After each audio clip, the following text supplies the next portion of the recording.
got, Okay. we've got a few Yeah, we people. were talking about weather, and Johnny Stall from Peace River contacted me. So I asked him to become a member of the association, send him some information, and invited him. A Good. lot of information on our recordings as well. Hey, Johnny, you know that we have got all the YouTube recording for the last 2 years as well. I did send you a link to that, as so whenever time permits, uh, go previous year. A lot of information you are asking. There will be a recording there as well. Yeah, so have a look at them as well.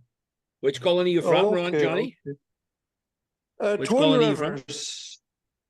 Twin Rivers. Twin Rivers. Where's that? It's Where's Twin Rivers?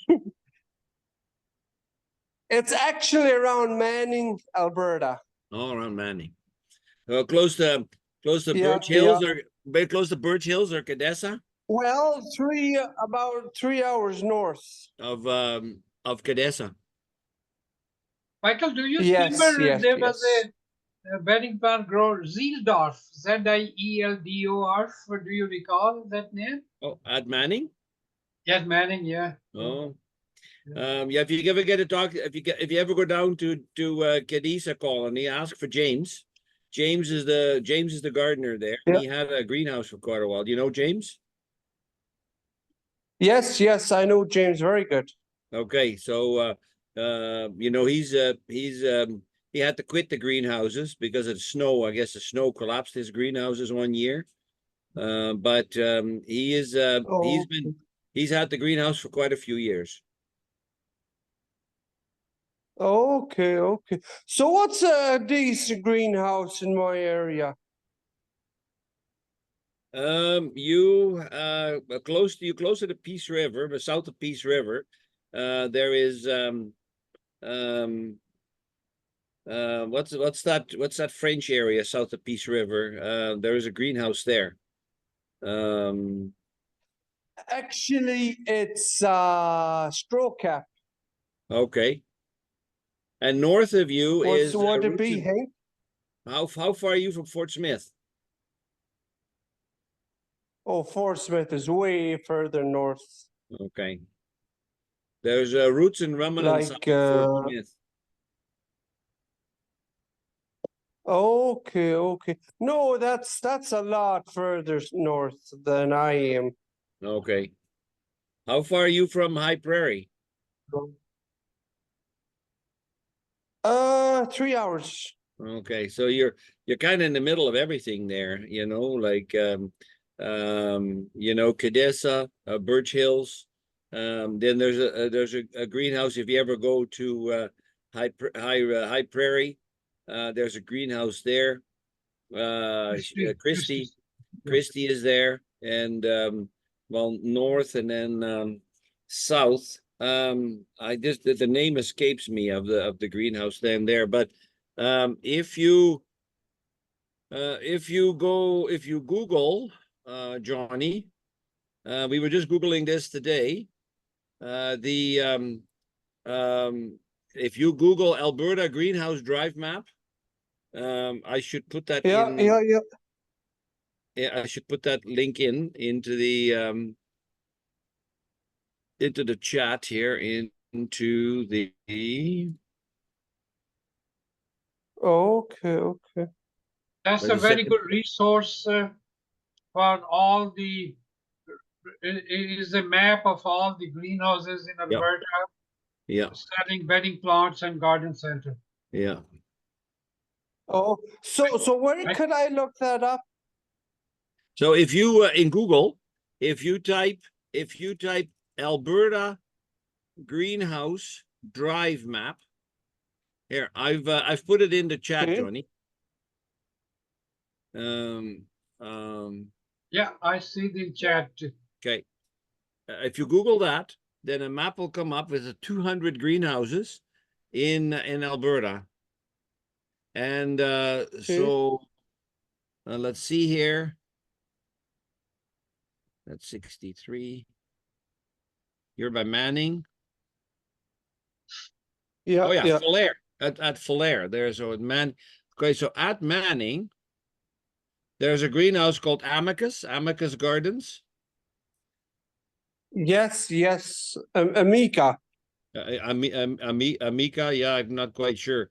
And then south by Heinz Creek, by Falair. By Falair is Ferns. That's the one I was looking for. Ferns Greenhouse by Falair. So anyway, if you Okay. find that map and you open it up and you click, like you find your area like Manning, you'll see a bunch of other locations in your area, and then you click on them, and then the name of the greenhouse shows up below, you know, so that you can figure out who's where. So at Heinz Creek, there's Grow North, just north of Spirit River. Then there's Dunvegan Gardens. Okay. So there's a whole bunch. You just click on them, you know. So Alberta Greenhouse Drive map. Just Google that. Okay, I've got it written down. Okay, good. Okay. So Mirza, we are at So 7:04. Yep. So let's start and Yep. Well, welcome everybody. We have some familiar names here I see on my screen, and we have Johnny, who's new from the Manning area, and we welcome you all to the last edition of the Greenhouse Chat, to the 2024 edition. Dr. Mirza and I enjoy doing these, and we like sharing information with you all. Like to hear from you. This is an interactive process. In the process, we will mention certain products, but by no means do we endorse those over any other products. In the previous chats, we've had guests speak, and we don't favor any company over another. We treat everybody equal and try to give as many as possible an equal opportunity to talk about their company. And these are all available on YouTube for the last 2 years. So are we ending year 3, Mirza, doing the greenhouse yeah, chat? this will be we started during pandemic. Yeah. So Oh, yeah. second year of pandemic. That's So right. yeah. So Yeah. even Dr. Mirza and I have been doing this for 3 years now. 3 years, yeah. And 3 seasons, and we want you to take the advice that we freely give with you know, adult eyes and adult senses. You should try any of these things that if you want to try them on a smaller scale, making sure that it works for you, because what works for one, either us or any of the other members gives advice, might not work for you.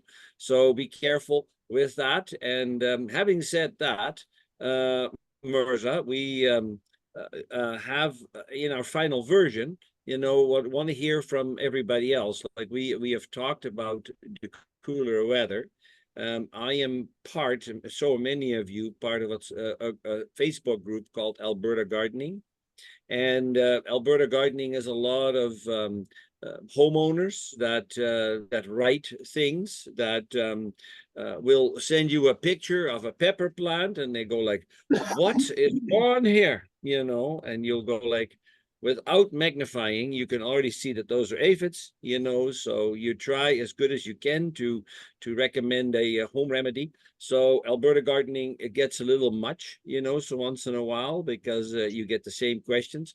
But what we're seeing lately is a lot of pictures of purple tomatoes, or we see some pictures of a tomato plant that is all limp, and they go like, I just put this outside last night, you know, I've had it in my garage the whole year, for since May, you know, and now I've put it outside, you know, and boom, you know, it's gone. And there's a lot, you know, we've had an exceptionally cold spring. Of course, in the greenhouse, we can keep things warm. And in the greenhouse, I actually, by the way, have some pictures to show too, Mirza, of high-Q Yeah. greenhouses. Yeah. And I, as a grower in the greenhouse, this is perfect weather. You know, like later on in the season, it's very hard to keep things short and compact because it gets warm. Your average daily temperature goes through the roof, even though you have no more heat at night. Your temperature fluctuates quite a bit between day and night. Like even today, the fans are on. It's probably still 25 degrees in the greenhouse, and that's about as cold as you can get it, even though it's +8 outside. So things have a tendency to get soft, but if you can bring your average, and we've talked about average daily temperatures, if you can bring those down, an average daily temperature is the average of all the temperatures. Say if you took an average every hour, if you took a temperature reading every hour and you did 24 of those, and you took an average of those temperatures, then that's a good indicator of how your plants are going to perform. If your average daily temperature is high on a 30-degree day, and it takes you half the night, to cool the greenhouse down, because all you're sucking in with your fans, is 30-degree weather, is 30-degree air. It's going to take a while, so your average daily temperature has a tendency to rise. And but on days like we've had this spring, where it's +4 at night, and we keep the greenhouses closed even though we don't heat, your average daily temperature is significantly lower, which results in a good quality bedding plant. For the homeowner, though, that's a different story. Their average daily temperature is much lower. If we get nights, we've had this weekend, we've had nights of +4. So tomatoes, zucchinis, pepper plants. There's a whole raft of annuals and perennials that really are hypomia, that really don't like it when it is the average daily temperature is quite low. We had our townwide garage sale a few weeks ago, and garage doors were open, and you think, oh, they're having a garage sale, but nope, their plants are still inside. And this was May 25th, and there was a significant amount of people who hadn't planted yet. And now people are getting tired of waiting, so they're taking a gamble. And here we are, June 17th, 2024. And tonight we have a frost warning for the city, maybe outlying areas where we are, just north of the city. We have a frost warning for the Sturgeon County and surrounding areas. So it's going to freeze somewhere. So I will show you some pictures, actually, of where we took our fully grown planters with dahlias and hypomia and stuff, and we actually moved them back into the greenhouse for tonight. This should be our last night, but it is. Everybody's complaining about it. But if you look at it anyway, where I'm going with this is, if you look at Alberta Gardening, if you're part of the Facebook group, then you're going to see all these people that have things that have died or are doing very poorly.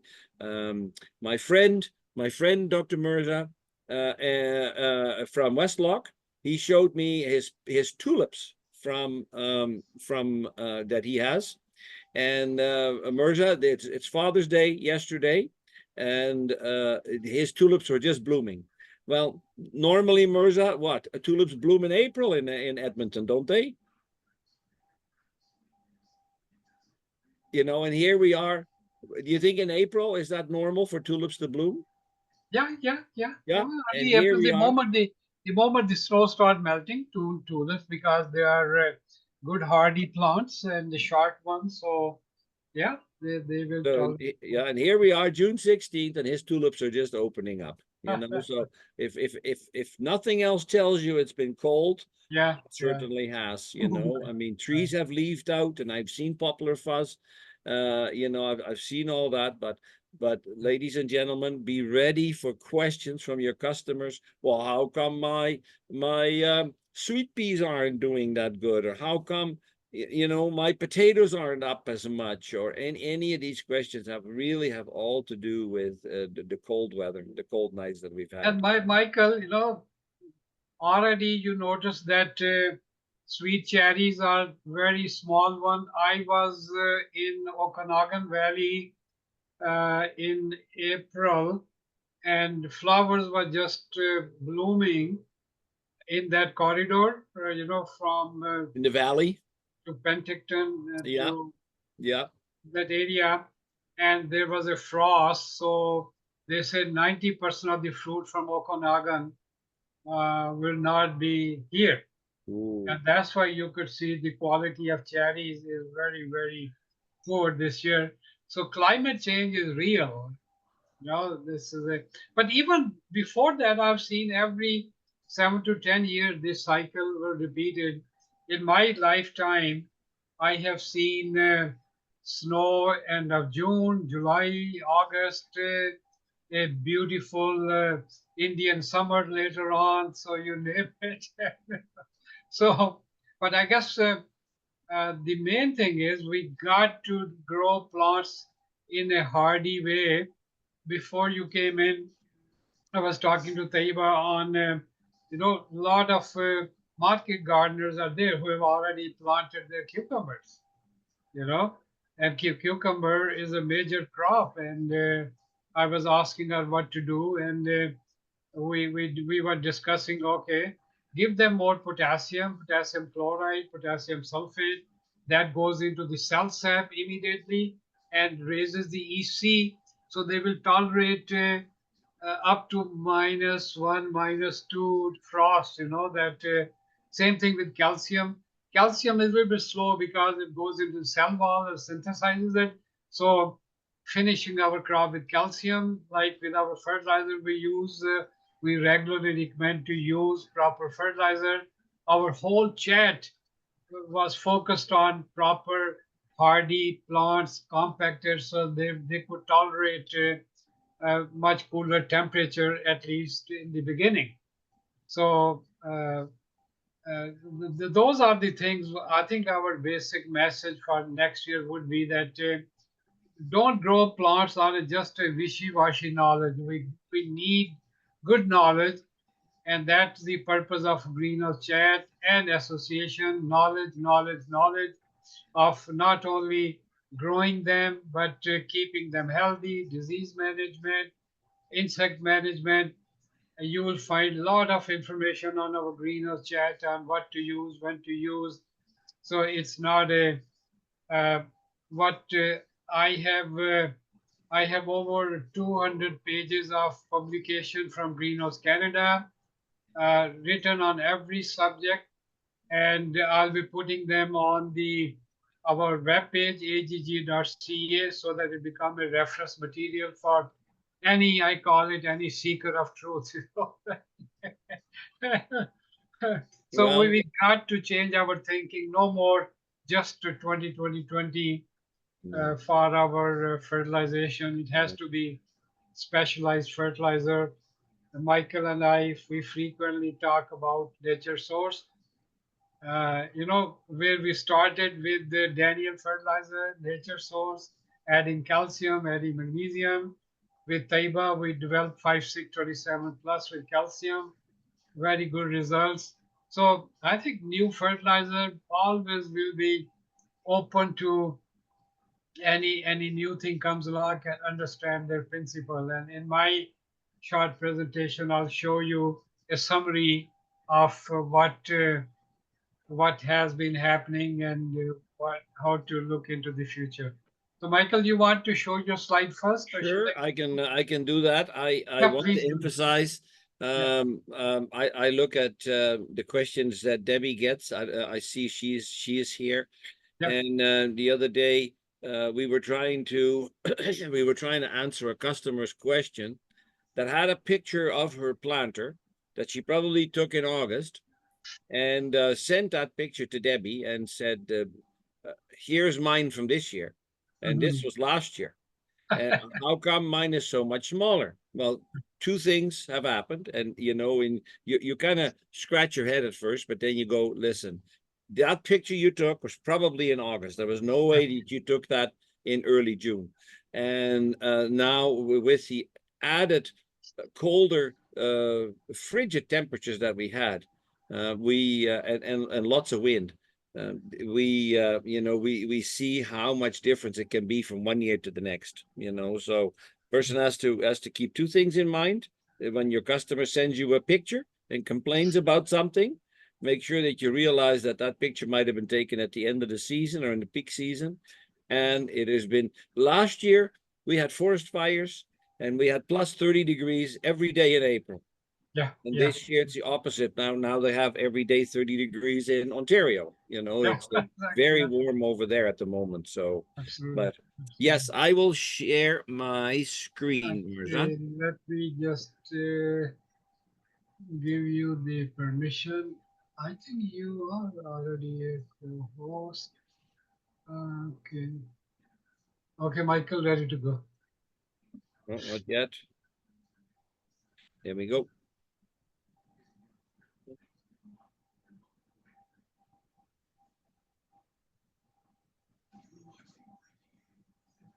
Hmm. Okay, got it. Yeah. No. This is not it. Yeah.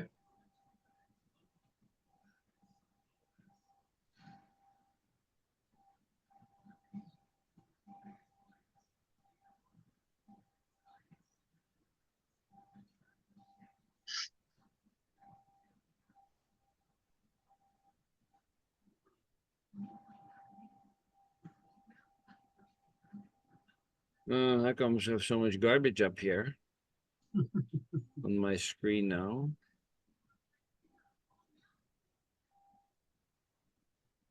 I thought I had this all cleaned up. Okay, let me just open this up here for a minute.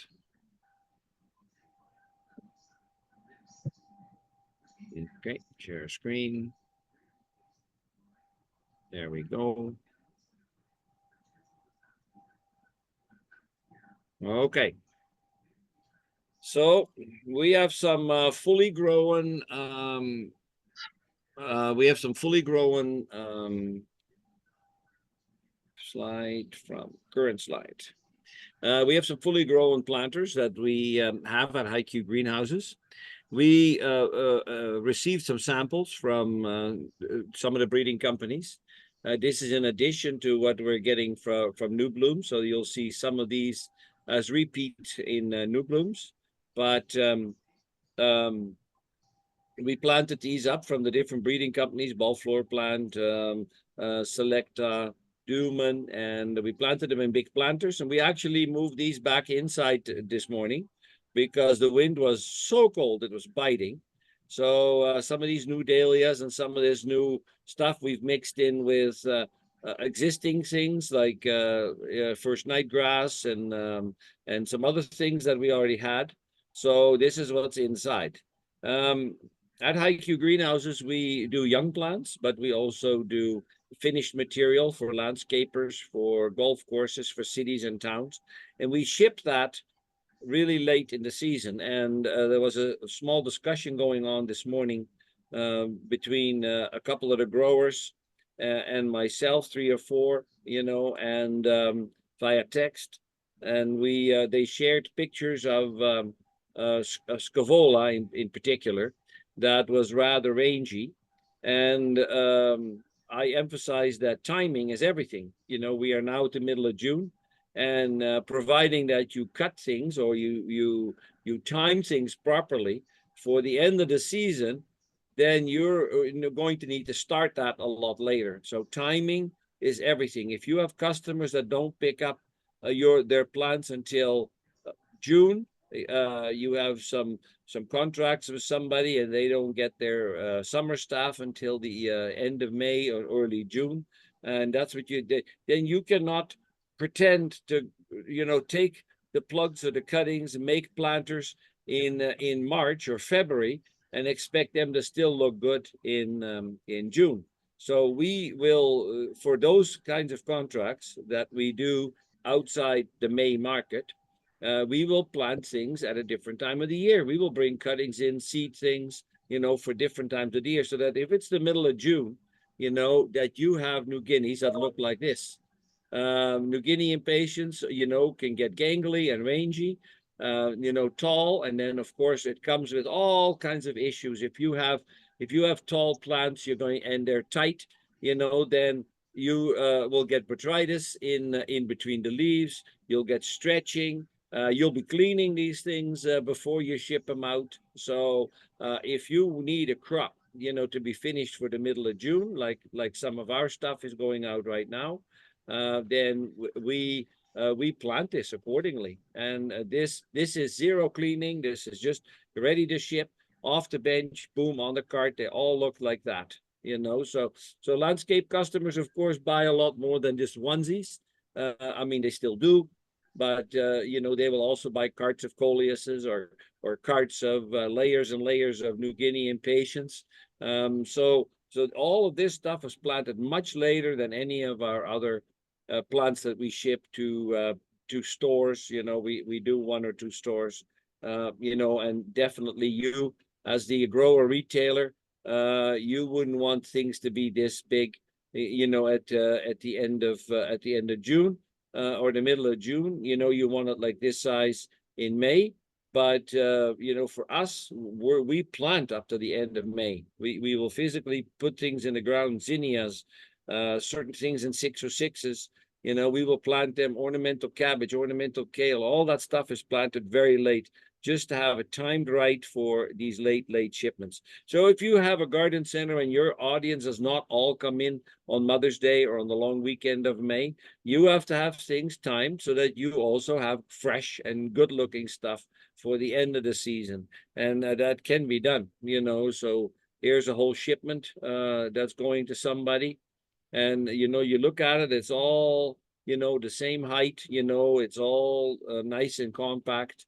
You know, it didn't require any cleaning. We just shipped it, no dead leaves, no botrytis, no nothing on any of these. And yeah, we grow those for those landscapers in a 70 millimeter elipot. It's a economical, or it's an option for the growers that you know, that they don't have any plastics to deal with. They don't have to wrangle or struggle to get things out of a pot. And also when it's windy, those pots are not blowing all over the place across the road or hitting traffic or cars. So you don't have any cleanup. You just end up with a tray with 18 buckets that we will take back at AGGA Greenhouses, and we will be able to clean it and reuse it again for our next crop of P18 elipots. So this is, if you want stuff to look like this, you know, in the middle of June, well, then this was planted probably 5 weeks ago, 4 or 5 weeks ago. So that would be late May, you know, May 20th. So if you want things to look like this on the long weekend, because that's when your customers are taking it home, well, you really don't have to plant it until the end of April. You know, to have this looking like this with zero cleaning and no stretching, you know, on and no tightness, no legginess. You know, you don't have to plant this till the end of April. So that means you could bring in a batch of cuttings from us, you know, for the 4-inch, for your 4-inch production, you know, much later than your Dracaenas that you get, you know, in week 13, the end of April. You know, that is, you know, week 18, 19. So, you know, if you want things to look good in week 23, 24, you know, then you just only needed to bring it in then. So keep that in mind. Timing is very important. You know, wave petunias, they can get easily out of control, where, you know, the tray looks good until you pull one apart, and then, you know, 4 feet later, you're still pulling because it has these huge long branches and one flower at the end. Well, with the use of nature source and cooler nights, we can grow a wave petunia without growth regulators, just nature source, without growth regulators. We can grow that nice and compact, so that you know, as you can see, there's 0 yellow leaves on this thing. And look at the bottom here. The roots are just coming out through the holes here all over the place. So it can be done. You know, the 2.5-inch pot that was only planted 3 weeks ago. We time it so that means, you know, if you need that to be shipped out in June, you don't have to plant this until you know, until late May, early June, you know, and get a nice product like that. So okay. Mirza, Yeah. I also got in my inbox a cucumber plant leaf that looks like this. It starts with 1 leaf, it wilts, and then it causes the death of the entire plant. You know, it moves from the bottom to the top with wilting leaves like this. And then when it gets to the top, the plant just dies. Yeah, very likely would be gray mold botrytis. Typical symptom of pythium, you know, whenever they wilt like this, especially the top plants. So the cold soil temperature, most likely, yeah, this is more typical of PTM. PTM. Water Yeah, stress on that's the what plant. I suspected you'd say something like that there Yeah. was something going on in the soil. Okay, yeah. I don't know if we see any, yeah, this is growing in pots, right? Over here, Mirza. Yeah, This yeah, is not growing in substrate like a rock wool or whatever. It grows in soil pots. yeah. Of course, that media is much more susceptible to Pythium, depending Absolutely. on what kind of soil you used. Yeah, If yeah. you've reused your soil from a couple of dead plants, let's not use fresh peat moss. Let's use our summer crop. When we plant our summer crop, we'll use some old peat moss. Of course, now you're introducing, all kinds of And pathogens. even Michael, cold water, Cold water, really. is cucumber just hate it, that Yeah. they don't like it at all. 18 degrees centigrade minimum, 1920 is ideal. And if you use cold water at 8, 10 degree, 12 degrees Celsius, stays wet for about 6, 8 hours, that's enough to cause any PTM stress. A plant water just doesn't move inside the xylem cells when the cold water is used. So for cucumbers, don't like it. So Mirza, Yeah, if we would have had 30-degree weather, yeah, and you have a restricted water uptake because half your root system is gone or part of yeah, your root system is gone, this yeah. plant would have collapsed much sooner. Because Yeah, because yeah, it's been cloudy, if yeah. it's been cloudy, then the effects are much slower because there's not as much stress on the plant. But see, remember, Michael is integrated. There's no photosynthesis. It's cloudy. Well, So true, you true. have to, there's no energy left to feed the plant. So everything have to be adjusted. If it's a cloudy weather consistently, then their temperature should be a little bit cooler. You don't irrigate them at all, so those are the adjustment which part of our knowledge management which we try to give, that is not just single factor.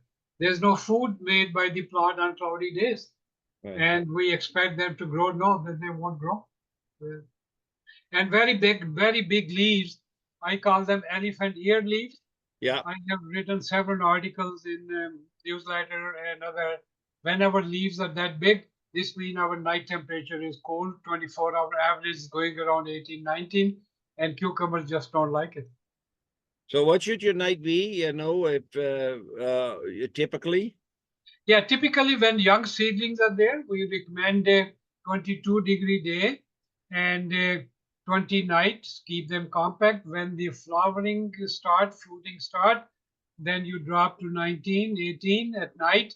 When actual harvest start and you are into, all depend on the schedule, that then you try to maintain 17 to 19 night, and then 21, 22 day, much closer 24-hour average on them if you want some good fruit. But definitely these big leaves are showing a very vegetative plant. Okay. What fungicide can be used to battle Pythium in a vegetable crop? There are many registered, but nothing will work on them because there's a massive root system. I have to check out what is registered. Maybe For, Tahiba knows? Tahiba? You want to Yeah, chime in? there used to be Benlate, no, Benlet is and not then available. that is gone. So there's not, and then there was another one, Truban, and No, that's not in, no, that's no, not no, yeah, used now either. And yeah. I don't think there is any available to which is registered Okay. for Sub, the plants where there is some. yes, Subdue is still available. They have some wettable formulation as well.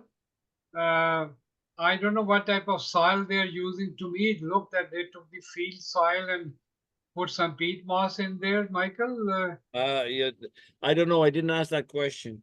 Yeah, looks like a very heavy soil, and cucumbers don't like it at all. Okay. Yeah.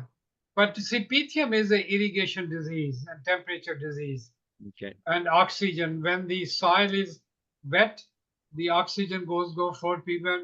No fungicide. That's a wastage of material.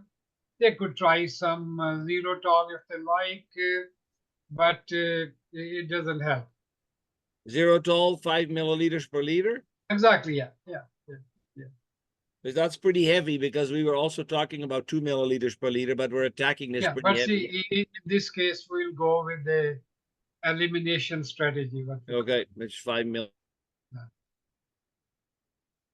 per liter. So, okay, so those are the slides that I had, Mirza. I will actually go back to this one, you know, just Yeah. to leave a good impression in your mind before I stop sharing. Otherwise, you have this cucumber plant that's not very happy. We may as well looking at a coleus, you know, that is very happy. We have one person in the chat. Can we also grow some of the crops in a smaller pot versus a larger pot? Can we also grow some of the crop in a smaller pot versus a larger pot? So is that mean, Debbie, that you know that you would grow it in a larger pot for later season and a smaller pot in an early season? I'm not quite sure how I have to interpret this question. Michael, you're talking about bringing plugs in later. Yes. That's not always practical for a smaller grower. So if they're getting in, say, 100 of something, put 50 in a small pot, but put 50 in a larger size pot. Because if the smaller ones are cheaper, they'll sell quicker. But then the end of the season, you might have something that still looks fresh. And you can charge a higher price point because it will be bigger in the bigger pot. Well, something can be said for that, or take something that's overgrown and leggy that didn't sell early, cut it like that scavola we were talking about with somebody, you know, and put it in a larger pot. Why I'm saying that it is practical to bring a smaller shipment in later is you can replace the space of plants that you've sold with new pots and new plants and have a second crop, you know, because if you're thinking about, you know, bringing everything in at once because it's not feasible to bring in stuff later, then you're also looking about taking up more space, especially if you're putting things in a larger pot. So it's going to chew up space. And I was hoping to get people to buy a plug after they've sold a bunch of stuff after the long weekend, you know, plant a fresh batch for their June sales rather than trying to sell what they bought earlier and fill their space twice rather than once. That was my thought also behind having a second crop, you know, later in May. And in theory, that sounds really good, but sometimes the sales, you know, are determined by weather. So like we were really cleared out, but you know, the weather could have really held us back. Yeah. And then we would have been like not happy getting more plugs in. No, true enough, you know, but it's easy to order in the beginning, but I think it's a lot harder to order plugs later. Yeah. My opinion. Well, if we got an order from somebody for week 17 or 18, we would grow things accordingly, you know, like we would have also cuttings brought in later to accommodate that order. But yeah, well, you know, what we're saying between the two of us is a grower has to make his own decisions. In a perfect world, you'd bring in plugs later, but you have to see what you can do with your space or your shipping costs or anything like that, like you're saying, Debbie, and bring it in all at once and try to sell it as quick as you can. Right? Okay. Yeah, that was the question there. I will stop sharing, Mirza. Yep, sure. There we go. Okay, I will start now. Shirley is, what is the typical length of season for growers? So let's, that's a question from Shirley. Debbie, what's your typical length of selling? To answer Shirley's question. Selling or growing? Chat. Okay. Shirley is saying, what's the typical length of season for growers? So we got in URCs this year and started those mid-February, and we opened our doors middle of April. So middle of April, we were open to the public, and people just kept coming. So it was like, well, we should just open because there's like 30 cars turning around in the driveway every day. And we're close to a bigger city, so we get that kind of traffic early on. I think they expect it because the city greenhouses are open. And then it's just like died off a cliff this last week. So Father's Day was really busy, Saturday was busy, but with the cool weather, we've been a lot slower. But if it's sunny, you know, we're still seeing that surge in people, but we also have the mini golf. So that I think really gives people another reason to come. If it was just the plants, you know, we'd be twiddling our thumbs half the day. That's, yeah. So I would say, you know, the peak time is the last week of April until the first week of June. That's the golden time there. Loretta, do you want to chime in, see what's your length of season? You're a little bit more in the country at Redwater. Hi, you got me with my mouth full. I'm just having my supper. Well, so I caught you at the right time then. Actually, not counting now because it's a lot different with my one greenhouse. But when I had all my business, the full 4 greenhouses and other stuff, I would typically start to get busy. I would always open the last Saturday of April. Typically start to get busy around Mother's Day if it was nice, and stay busy till about the end of the first week of June. Even though I stayed open till the end of June, I didn't really get a lot of customers past the first week of June. So basically it was like maybe after the first week of May to the end of the first week of June would be my big season. Okay. And also a note on the bigger pots. Deb, I'm with you with not being able to order something later, because for one thing about making us greenhouse growers that are my size, or even what I used to be, we only order like a tray of one thing. Wouldn't be able to bring in a second tray of the same thing. So we want to make all our baskets and pots early. Then to have something come later is not worth it for us. So what I used to do was put everything in the same pot, but then I would do a couple of trimming dates. So anything was overgrowing would get trimmed. And that really worked because I could have stuff in those 3-inch pots till the end of June and they would still be okay.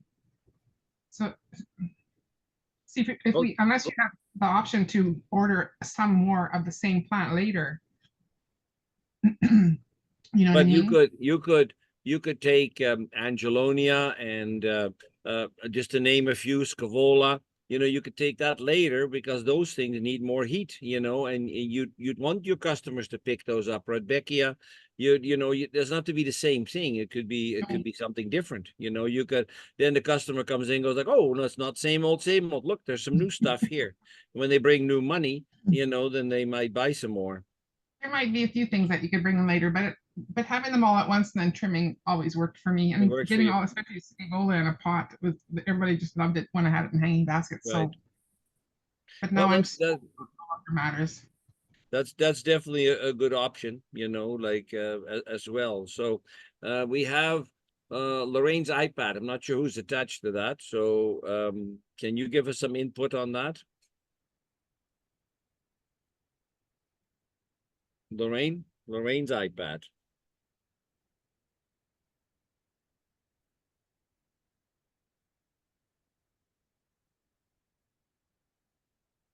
May not be there. Matt or Megan, you guys are in Southern Alberta.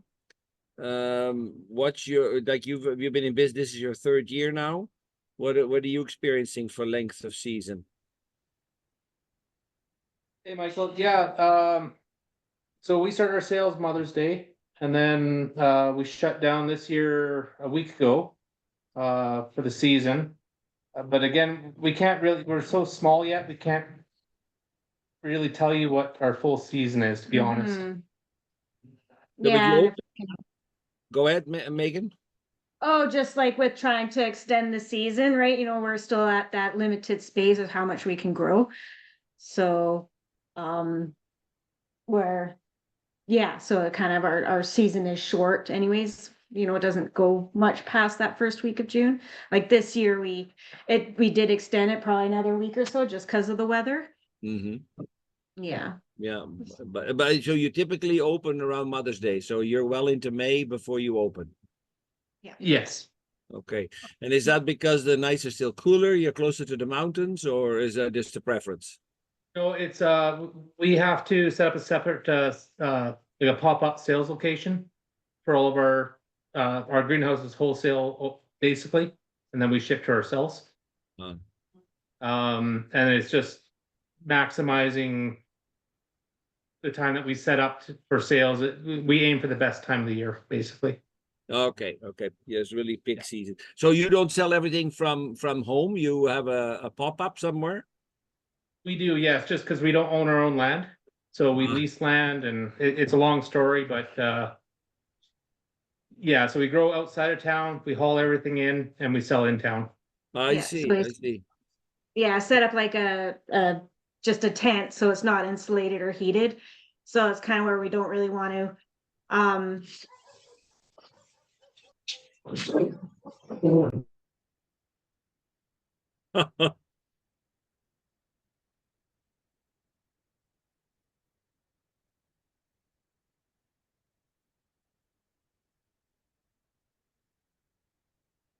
Oh, your mic went off. sorry, kids. Okay. Ringing doorbells and dogs barking, sorry. Oh, yeah. Yeah, no, so we just don't want to open it up too early where we have the chant, where we have to heat the sales tent, Right. sales house. I so. see, I see. Yeah. That's We're balancing. also I just good. spent the whole day doing permits with the MD that hopefully soon we'll have our permanent location. Okay, okay, good, good. Okay, Yeah. so we have Stacy over here. Stacy, what is your typical selling season?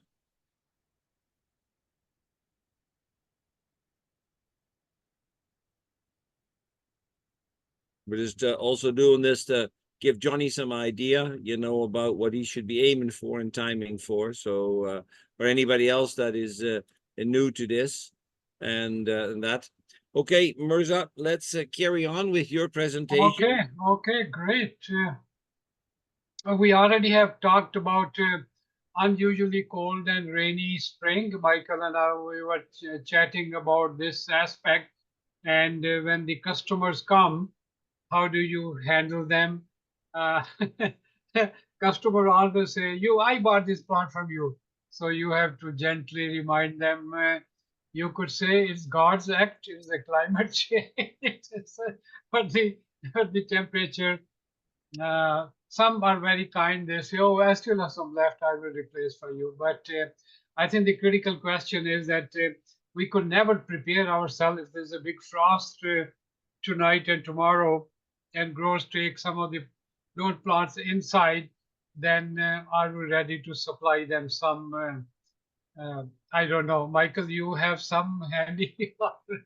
Yeah. But Yeah, there's all the no- stuff, that it has happened once. I remember that frost really killed everything, and then they were scrambling to get plants from BC and other places. Customers are worried about purpling of many plants, especially tomatoes. Couple of emails from growers. And what is common between blossom and rod of tomato and black heart of celery? So, as usual, love and joy of our life is growing up. Went to visit a couple of greenhouses. She's already developing a sense of smell, So that's why I'm very excited that she was able to replace me 20 years from now. Already learned to smell flowers and mints, learned to respect for plants and flowers. And Michael, what generation these which will be called Generation Z? They are not Oh, X. Yeah, I am not sure. Maybe somebody in the group knows what. Any group know what, Debbie, what generation it would be like we call them? We've had millennials, we've had X, Y. The millennials, we are the millennials, and Generation X are the one who are buying Oh, right now. they are called Gen Zs. Sorry, what? They are called Gen Zs. Oh, Oh, they are. Gens. Okay, Gen Zs. Okay. Gen Zs. Loves outdoor long walks, want to sleep under shade trees in backyards. So I'm really excited about her, that. Okay, this is especially I'm talking about customer's question. I bought plants from you and they're showing a disease, especially where my cursor is. It's not a disease, it's a cooler temperature. I have seen worse than that, everything turning purple, but this is how they start. Also common in commercial crop when the night temperature is reduced to about 16. Seem like they have diagnosed that it is a disease, but not.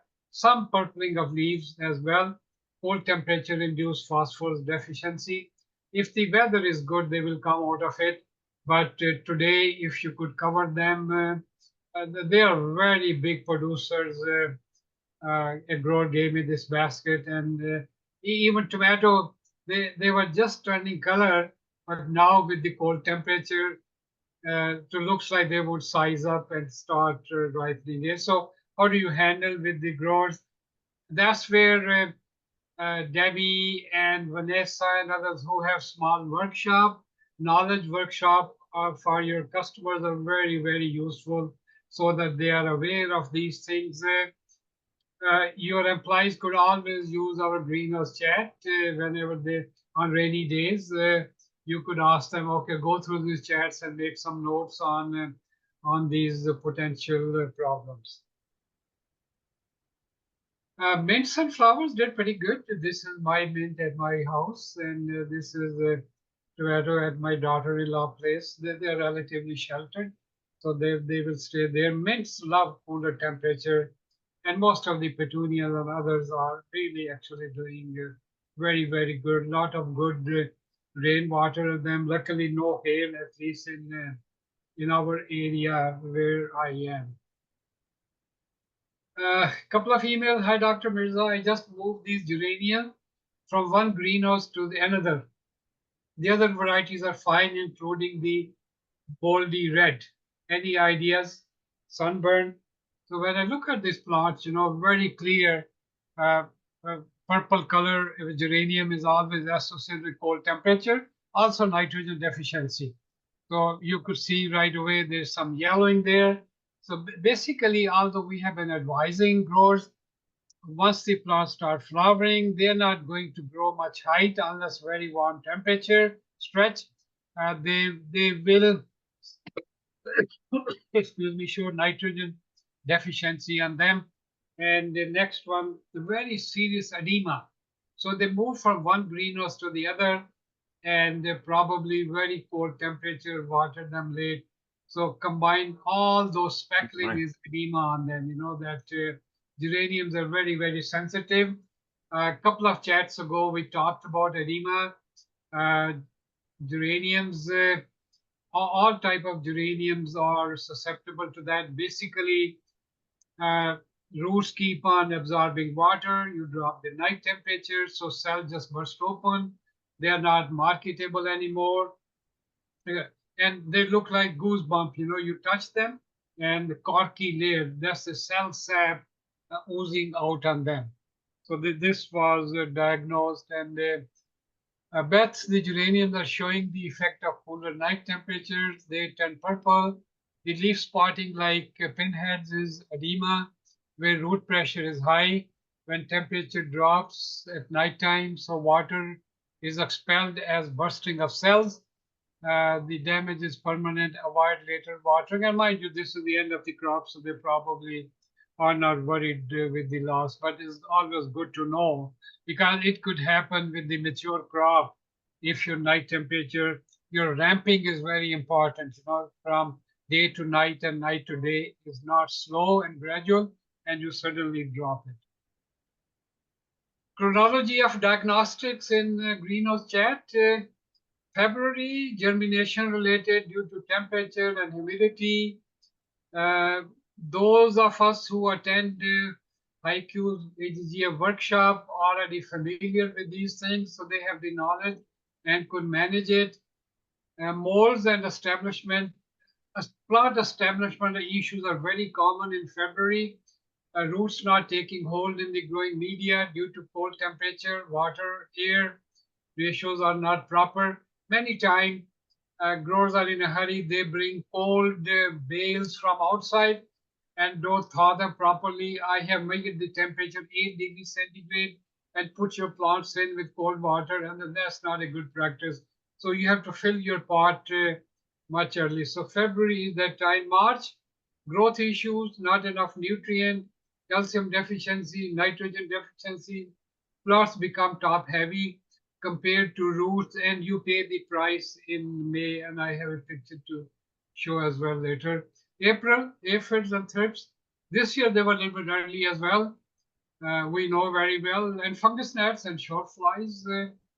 Every year, this was a year of the aphid, but I saw thrips, and in one case, over 100,000 mandarvilla, a large grower, lost them due to spider mite.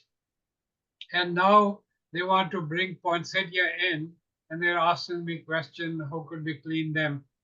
Elimination by mass trapping of flying one thrips, spider mite, of course, not mass trapping. Rates for intercept. Every year we have to give those rates. Sometimes the formulation changes. So they are already reading those labels. Oh boy, they are still pretty hard even for me.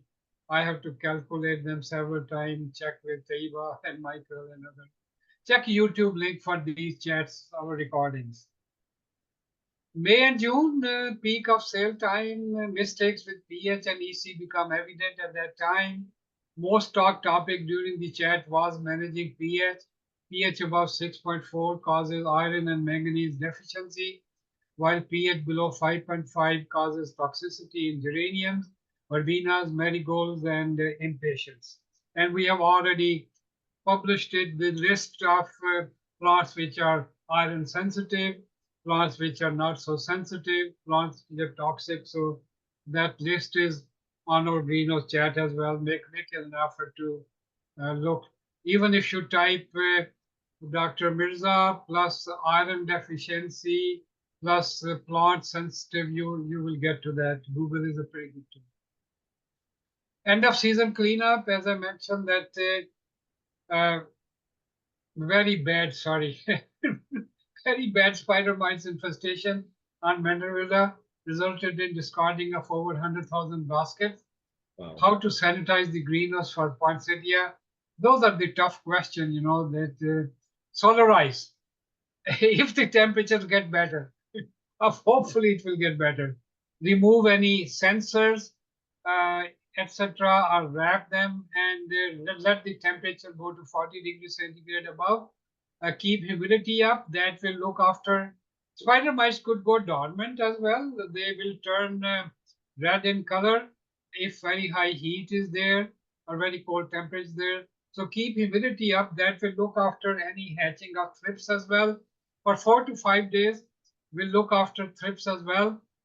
Use Sanidate or other peroxide products to clean up and wash thoroughly. And change your any plastic or weed barriers, because that's where they hide. And number one, of course, is any oxalis and any other weeds are growing, pigweed, chickweed, just get rid of them first. Keep a record of your mistakes in a red book. Most of us forget what worked and what did not. So a red book is always a good idea, you know, that my mom used to tell me, you know, when they're coming from school, write down, my son, your mistakes. So when I came to do my PhD, I always had a red book. And now I have a red book, all the mistakes which my wife dictates to write down. No, she's not telling me. Injector troubles, we always highlight every year that not proper. We have this is not a proper water pressure, higher and lower. Also, calcium is absorbed less, 5-627 more. Nature source. So always make sure that they are in line, not like this. Yeah, so I'm glad you're bringing this picture forward again. This was a picture from last week. Yeah. So the water, just like some people will take the road of the least resistance. Yeah. So 90% of your water will actually go through that bottom injector, Exactly. and then 8% will go through the middle injector, and 2% will only go through the top injector. So the only way, if you had a system like this, the only way is to downsize the pipe size, to each injector significantly, Yeah. so that the back pressure, you know, is enough that it'll go through all of the injectors. But Mirza is saying it is a lot better to have one right behind the other. I think you may even show that picture. Do you on the next one? No, sorry. Oh, so he showed a picture of last week of where the injectors were one behind the other. You know, there was one water line, and then the next one, and then the next one, and then out. Now I know we both know why the grower did this, because this would be able to turn off one or all three of the injector, or like two of the injectors or one of the injector, if you only wanted to go through the fertilizer to go through one type of injector, then you know this is probably why the system was designed like that. You know, there's a bypass. You could see a bypass way at the top that eliminates all the injectors, but by putting a valve in between all the three individual ones, you could eliminate one or the other. You know, so I could see why they would want to plumb it this way, but like Mirza is saying, you know, having them one behind the other, just in a straight line, is much better, because then everything is dispensed in equal amounts. And because those are ratio injectors, they work on a certain pressure. So if 60 to 100 psi, many growers will put a pressure valve here as well, you know, in line, so they could see. So a plant first injector will absorb the calcium nitrate. A second will be other fertilizer, 5627 or nature source, and then pH adjusted if needed at the end, you know. So they are injector ratios. So they adjust the ratio, say 0.8%, 1%, 2%, or whatever. So they mix them properly in line rather than in this way. And pressure figure, Michael gave very, very useful, that this first one get the maximum pressure. So it will absorb the maximum with fertilizer, whichever it is. So plants start showing nutritional issue. A grower is happy. Oh, my fertilizer, I bought a bag, and my drum. Oh, still I'm not using that much. So then you pay the price later on. Yeah. Go ahead. Monitoring pH and EC can resolve many issues. A good meter is a great investment. You know that those pen type are cheaper, but somehow my preference is a good one. You know, and then calibrating them properly. So both pH and EC meter is very, very valuable, because you make, especially the pH one, because you make very important decisions on that pH. So calibrating them frequently is very, have a dedicated person wherever possible. Yeah. So to recap, we had a strawberry, a grower with strawberry plant leaves that looked like those ones on the right, and you know, you try to guess, you know, what it is without seeing the whole picture.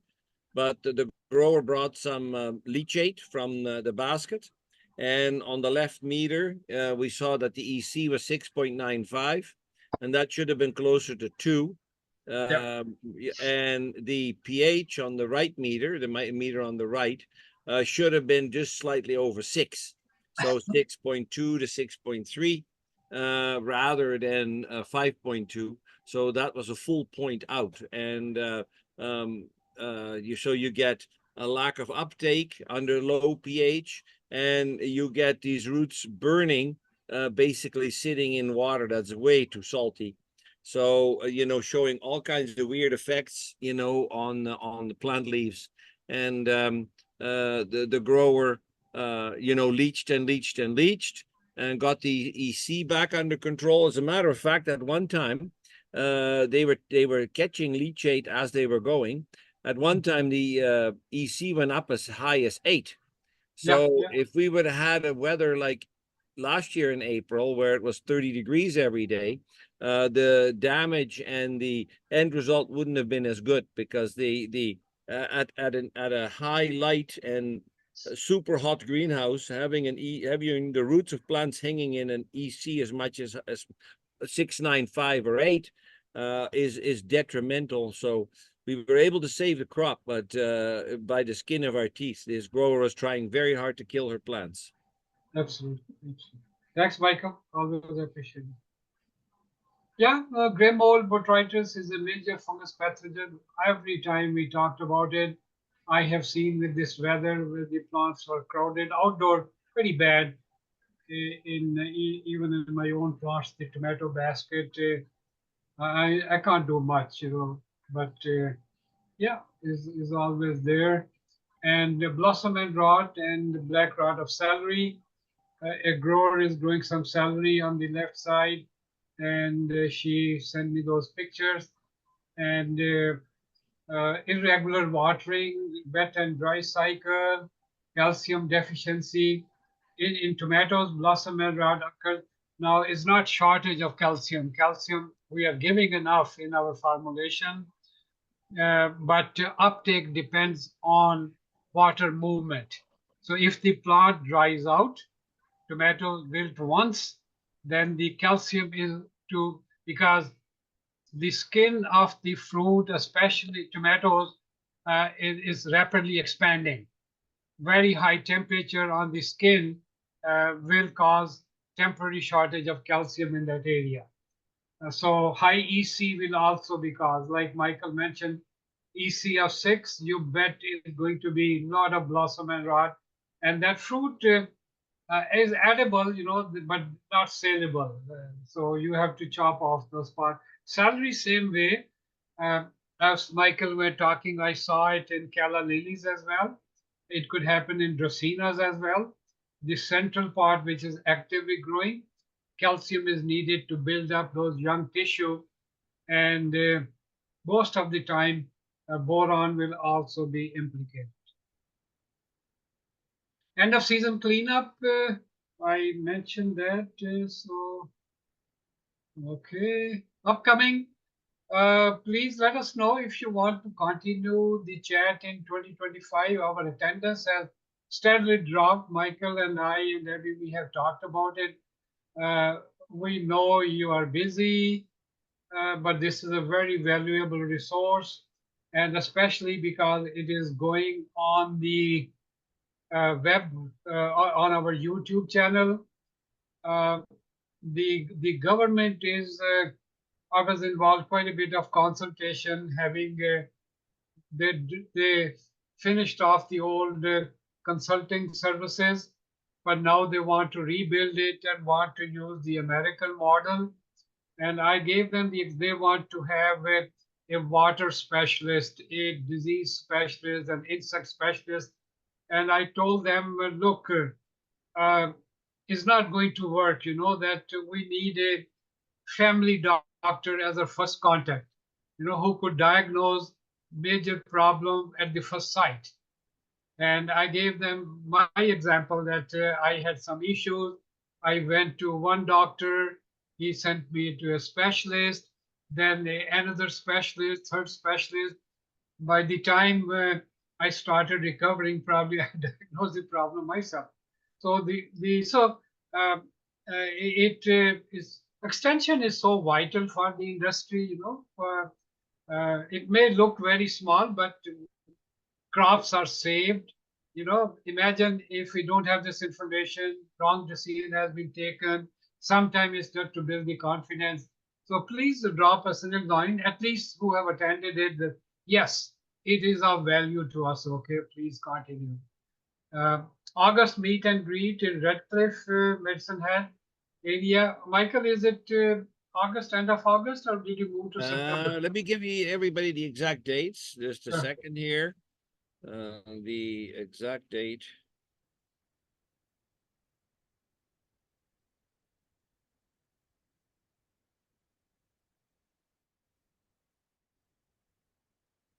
Meet and greet.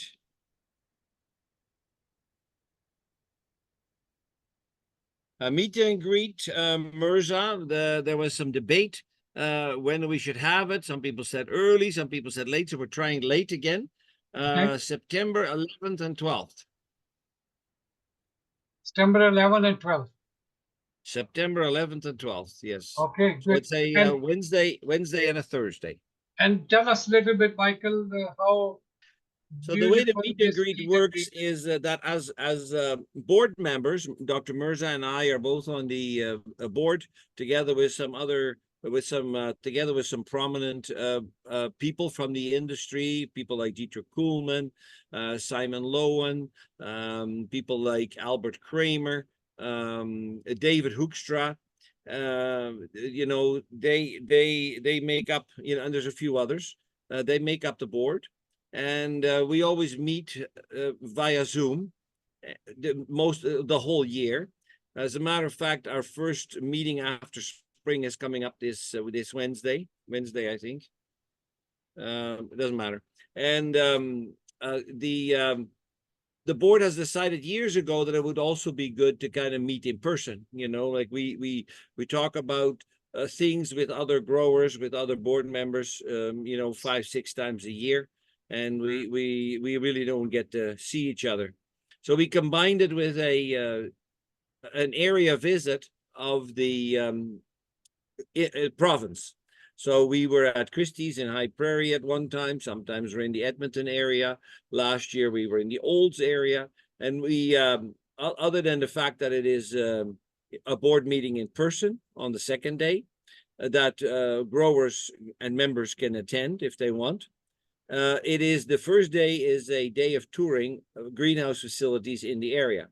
So in Olds, we went to, you know, a couple of different greenhouses last year and got an understanding of, you know, what the growers in the area face, as well as, you know, what their successes are. And this year it'll be in the Medicine Hat Redcliffe area. Of course, there'll be a lot of vegetable. There'll be a big vegetable component, but there's also some ornamental greenhouses there. And we just get a behind the scenes look for some of these large operations that we probably don't get to see any other way. So that is what the meet and greet is all about. And we visit and, you know, we talk to other growers and often, you know, it's an extension of the Greenhouse Chat. It's an extension of the Grower Day in January at AGGA Greenhouses. It's an extension of New Blooms in July, and as well as our conference in November. So we find opportunities to learn from each other and to meet each other personally as many times a year as possible in different times of the year, because there's always different things that we can talk about. So, you know, we're not trying to learn everything in November or January. Michael, New Bloom is July, what, 5th? Sorry? What is the date for New Blooms? July 6th, Saturday, July 6th. And for those who are tuning in or watching this on YouTube video from Saskatchewan, New Blooms, Saskatchewan is July 8th. So there's only one day of travel in between the Alberta show and the Saskatchewan show this year. And that is to give the breeders who fly in from many parts of the world, from North America, a chance to just have one travel day and basically with one suitcase of clothes to go to both of these events and show off their new material for 2025 in two places, rather than just one, you know. So we're hoping that this is a new format, but we're hoping that this is going to generate some interest. So if you haven't signed up yet for New Blooms, which you know, there's no 192 names on this list for New Bloom, so we know that there's a few that haven't signed up yet. Go to events at debsgreenhouse.com and you'll be able to register and reserve a spot. And Michael, update on our Day of Discovery? Are So, running, did we give it a name or Right. finalize it? No, we're going to give it the same name because people haven't heard that name for a while. So it's kind of Okay, like good. it's new again. Okay. During the conference in November, we have a 2-day trade show and speaker session, the Wednesday and the Thursday. But there is a day that's ahead of it, you know, that has the trade show people set up. and we wanted to maximize the amount of information that could be shared at the conference. So we Michael, added the what day. will be our day of discovery? Is it The day of discovery, I was just kind of trying to explain the format here, but the day of discovery is the day of discovery. conference is November 21, 22? Let's see here, July, November 20 and 21 is the conference. So the day of discovery is November 19th. Okay. And so the day of discovery is, as Nadine put it one time, is like speed dating. So we will have somebody that does a topic, a 20-minute topic, and then we have a 10-minute switch over, and then we have another 20-minute topic. So we're able to pack lots of information on short notices, you know, into a whole day. So it'll be a whole day event. There'll be lunch included. It'll be separate part of your registration. There'll be lunch included, and you get to meet with a core group of very dedicated growers and that listen to the different speakers. And often we choose speakers that are represent that have companies that represented at the trade show. So two things can happen. You know, you get a smaller group get to meet with this person that is part of a particular company. But then if you have additional questions, they're also available on the trade show the following 2 days. And you could ask more questions or different questions, or sometimes they've talked about a product and you need to go to their booth to really see what it looks like. So we've had bus tours in the last couple of years in the Red Deer area. And although they were super interesting and they were well received, we're now going back this year to a day of discovery in the day of November 19th. So that's where it's at. And the program, we're working on the program for the entire conference. And you know, there should be something, a brochure in your mail here in the next little while.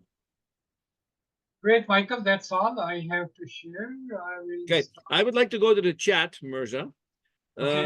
The question started like this. So they call him your granddaughter is called the Alpha generation. Oh, Alpha. Generation Alpha. Yeah. They're born between 2010 and 2025. So that's a large group. So okay. yeah. So which is kind of cool because you know, I guess they got the Z and they you know, XYZ generation X, Y, and Z. That, oh boy, you know, we're running out of alphabet. Let's start all over again. So we got 26 more options to you know, by the time we get back to X, you know, the Xers that have been born now are probably not there anymore, so they can reuse the names, you know. So you know, Stacy said that her typical length of season is May 1st to Father's Day weekend. So you know, so okay, Generation X. Okay, Shirley is asking, can thrips or spider mites survive on a wooden bench from one season to another? I didn't have a problem, but I'm just wondering. Absolutely, yes. They've survived in nooks and corner. Look for any spider mite will go red in color. They could survive, and thrip definitely they survive better on the ground.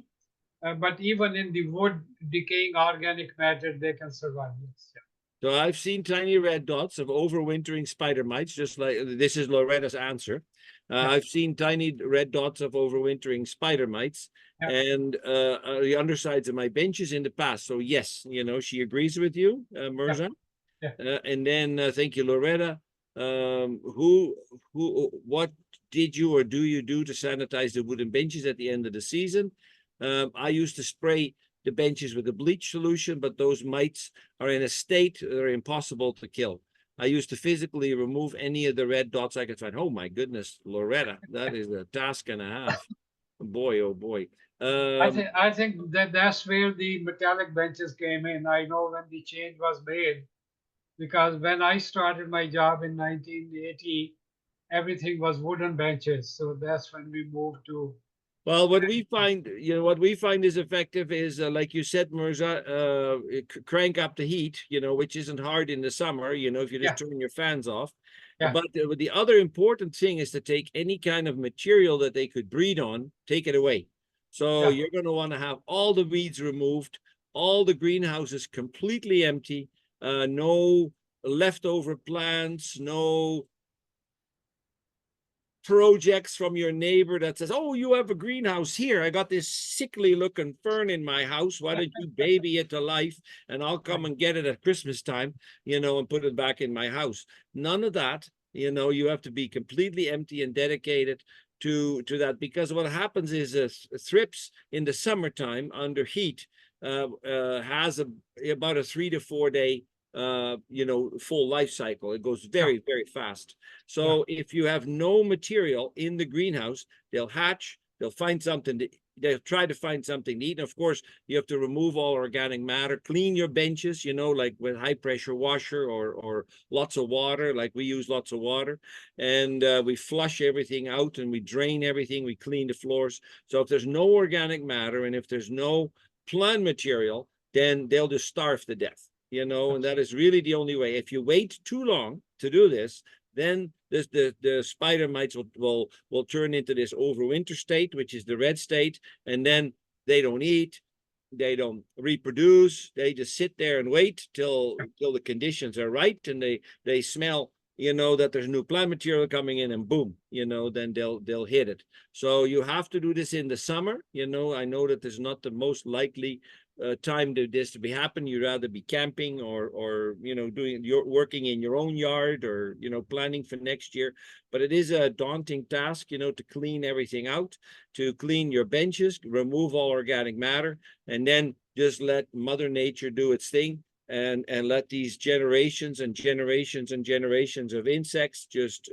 hatch, starve to death, and not reproduce, because there's nothing to reproduce on. So, and using of wood now, as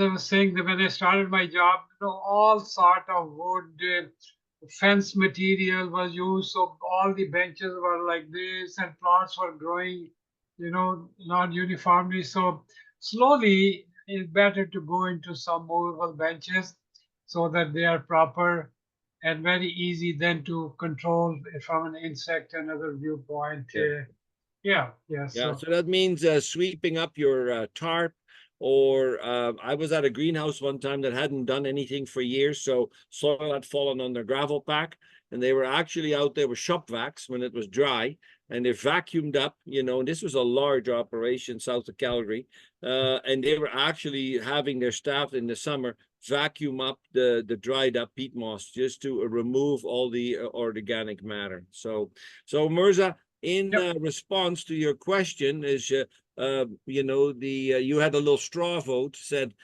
should we have a greenhouse chat next year in 2025? Shirley says yes, yes, yes. Matt and Megan say yes, please. Loretta says chat, I love yes, I love this. And Matt and Megan are saying this information is wonders for our growing business. And Matt and Megan may not be there for the conference in November, because they're coming back from Saskatchewan. Okay, great. Yeah, no, thank you. I thought they were going to say they're coming back from a tropical vacation, just to get used to the greenhouse heat. And new blooms. Oh, sorry. Matt and Megan may not be there for new blooms. Well, next year I'll check with you guys what your schedule is, Matt or Megan, and maybe we can mold it around that, because we would love. And Michael, one point I did make that this year our award banquet will be at the Capri Hotel where we stayed last time. So we are constantly making things easier so that you finish at the hotel, then rush for our AGM, and then don't get a break and then come back, so you get tired. So any ideas for the conference are most welcome, so any topic. Michael has asked me to chair the session on Day of Learning. And it's always fascinating. One year we had speakers from Holland, and so it's very exciting to Knowledge, Yeah, knowledge, it knowledge, is. get knowledge. Get knowledge is power. Yeah, Everything. that's right. Absolutely. Yeah. So Mirza, it's 8:22. So you and I have been chatting for an hour and a half, and we've got some very valuable information from the other participants here. So without further ado, do you have any closing comments, Mirza? Absolutely. Yeah. Thank you very much. And end of season always, it is probably my childhood and everybody that you get used to that, attached to that, the faces and people. And I feel sad that chat is not here anymore. So, but definitely very, very enjoyable. It keep me uh, salivating, new problem, new solution, research and this and that, but always enjoyed it. Well, you're such a wealth of information, Mirza. You pack. You've seen it all. You've seen this kind of weather before. You've seen snow in July. You said. So I mean, you're always able to figure out what's going on based on what's happening. Now, Shirley is asking Mirza if there's any photos and information to identify thrips. I have a binder with photos and IDs, things that I cannot find anything on them. The thrips that we're fighting in our business is called the Western flower thrips. Yeah. That is your main enemy. And so if you Googled Western flower thrip, Shirley, then you'll be able to find some images. If not, shoot Dr. Mirza a message and he can Absolutely, absolutely, yeah. Yeah. And remember, Shirley is very right. In early May, when the outdoor temperature changes, we are bombarded with the onion thrips from outside. Yeah. Which are easy to manage. Then there are few other thrips type coming from offshore sources. They could fly in as well. Yes, two major one. I definitely will send to Shirley. Yeah. Just Shirley, please drop me a line.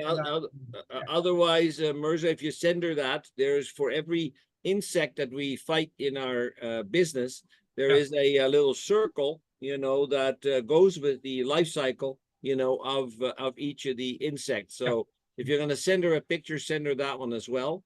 So maybe there's one online. I have no idea.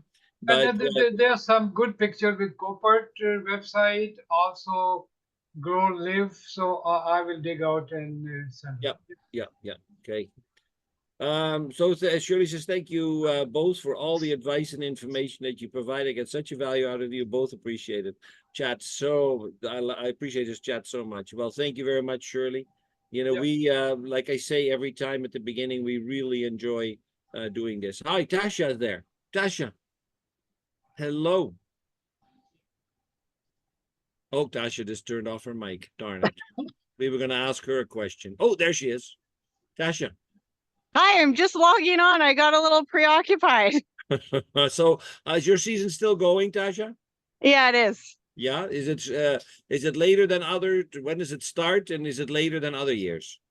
Yeah, definitely later than other years. I think just because it's been so cold and we got a lot of lake community out here. And so they haven't been coming out to the lake. They put their boats in the water 3 weeks later than usual.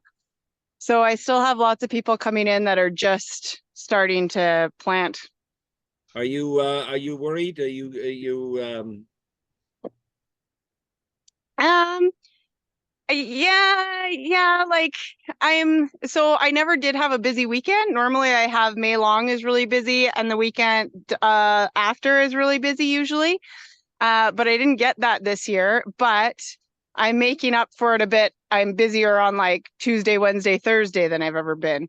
So I'm making up for it a bit during the week. So I'm just hoping slowly but surely it's all made up is kind of what I'm hoping for. Now I'm a little worried just because I usually don't do a bunch of big sales this time of year because I'm still open for another month. But you see on the gardening page, everyone posting, Canadian Tire is, X amount of percentage off and blah, blah, blah. So I'm a little concerned that I have so many plants if I'm not going to be on sale and everybody else is, but I'm just going to see what happens. Well, there is of course, there's going to be sales. There's greenhouses in your area that have sales on day one.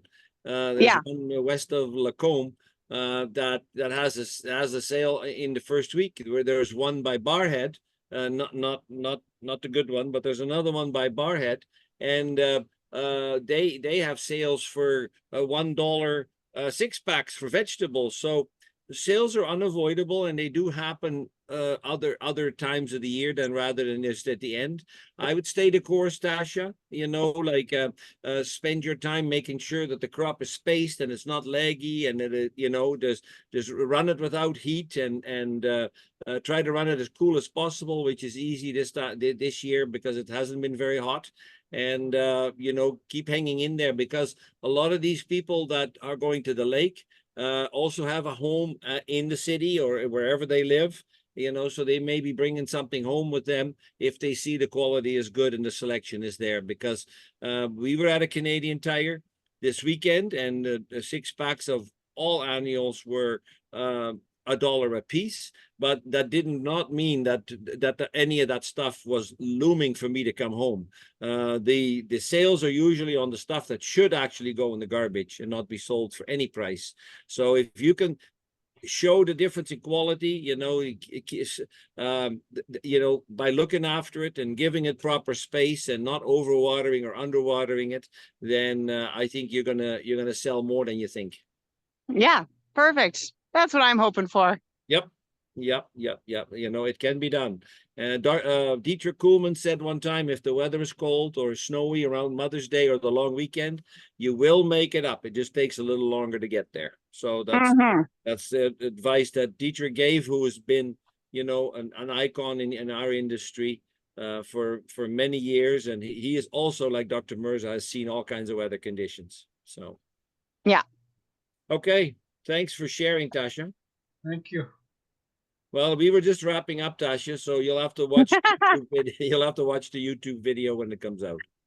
That's what I figured. I thought it's probably over, but I'll log on just in case. Glad you did. So all right. Well, thank you so much. Thanks, everybody.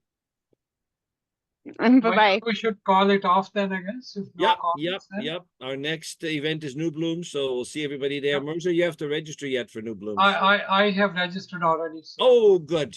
Excellent. But you have to tell me what is for eating, you know. Oh, okay. We will one day when we Carrie is the events coordinator, so she does all the purchasing. So you know, if there's any alcoholic beverages, Mirza will let you know. Thank you very much. Well, thanks. Take care, everybody. Okay, thank you very much. Bye, Tahiba. Bye. Bye.